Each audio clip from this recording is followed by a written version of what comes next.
पुण्यातील गर्भवती मृत्यू प्रकरणी अखेर डॉक्टर सुश्रुत घैसासवर गुन्हा दाखल झालाय। घैसासवर निष्काळजीपणाचा ठपका ठेवण्यात आलाय। मात्र दीनानाथ मंगेशकर रुग्णालयावर अद्याप कोणताही ठपका नाहीये। पुण्यातल्या तनिषा गर्भवती मृत्यू प्रकरणी डॉक्टर सुश्रुत घैसासांवर गुन्हा दाखल करण्यात आलाय। ससून रुग्णालयानं नव्यानं दिलेल्या अहवालानंतर हा गुन्हा दाखल करण्यात आलाय। ससून रुग्णालयानं पाठवलेल्या पहिल्या अहवालातील 4 मुद्द्यांवर पुणे पोलिसांनी अभिप्राय मागितला होता। घैसासांनी निष्काळजीपणा केल्याचा ठपका ससूननं दिलेल्या नव्या अहवालात ठेवण्यात आलाय। त्यानुसार पुणे पोलिसांनी डॉक्टर घैसासांवर गुन्हा दाखल केलाय।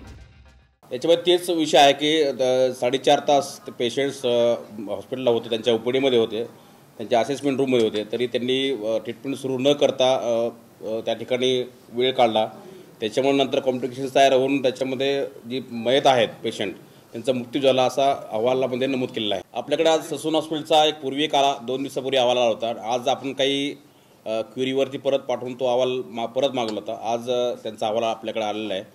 त्या अहवालानुसार त्याच्यामध्ये डॉक्टर घैसास जे आहेत दीनानाथ मंगेशकर हॉस्पिटलचे, त्यांनी त्यांच्या कर्तव्यामध्ये हलगर्जीपणा केला आहे, निष्काळजीपणा केलेला आहे असा ओपिनियन आल्यानंतर आपण आज तो गुन्हा दाखल केलेला आहे। दरम्यान आकांना वाचवण्यासाठी घैसासांचा घास घेतल्याचा आरोप आनंद दवेंनी केलाय। पूर्ण प्रक्रियेत घैसास कुठेही नव्हते। संस्थेला आणि आकांना वाचवण्यासाठी एक बळी दिल्याचा आरोप दवेंनी केलाय। आकाला वाचवण्याची साथ सध्या महाराष्ट्रात आलेली आहे। आज डॉक्टर घैसास यांच्यावर गुन्हा दाखल होणं हे मोठ्या आकाला वाचवण्यासाठी लहान एका कार्यकर्त्याचे बळी देण्यासारखं असं आम्ही मानतो। डॉक्टर घैसास हॉस्पिटलमध्ये पेशंट ॲडमिशन करण्याच्या निर्णय प्रक्रियेत कुठेही नव्हते। त्या दिवशी त्यांनी कोणते औषधोपचार केलेले नाहीयेत। ससूनच्या पहिल्या अहवालात आणि पोलिसांनी मागितलेल्या अभिप्रायानंतर नव्या अहवालात काय आहे पाहूया। अहवालात मंगेशकर रुग्णालयातला दिरंगाईचा उल्लेखच नाही। डॉक्टर घैसासांनी कामात निष्काळजीपणा केला। अप्रत्यक्षपणे भिसेंच्या मृत्यूचं कारण कुटुंबीय आणि IVF सेंटरलाच ठरवलं गेलंय। गर्भवती महिला रुग्णालयात आल्यानंतर तात्काळ ठेवलं। सुधारणा होत नसताना IVF सेंटरनं रुग्णाला भरती होण्याचं सांगितलं नाही। 4 तास गर्भवती महिलेवर उपचार केले नाही। जोखमीच्या स्थितीत मल्टी स्पेशालिटी रुग्णालयात नेणं गरजेचं होतं, ते झालं नाही। दरम्यान कारवाईबाबत आम्ही समाधानी आहोत।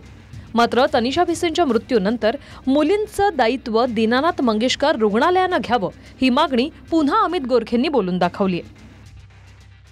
आमची प्राथमिक मागणी जी होती ती पूर्ण झाली। त्यामुळे दुसरी मागणी अशी होती की या दोन्ही बालिकांचे दीनानाथ हॉस्पिटलने त्यांचं दायित्व घ्यावं आणि जेणेकरून त्या मुलींना खऱ्या अर्थानं चांगलं संगोपन मिळेल। येणाऱ्या काळामध्ये कुठल्याही गर्भवती मातेला, सामान्य कुटुंबातील नागरिकांना पैशाअभावी कुठलंही हॉस्पिटल त्या ठिकाणी थांबवणार नाही आणि ताबडतोब त्या ठिकाणी उपचार दिले जातील आणि या गोष्टीमुळे ह्या सगळ्या काळजा येणाऱ्या काळात घेतल्या जातील। ससूनच्या अहवालानुसार डॉक्टर घैसासांचा रोल निष्पन्न झालाय।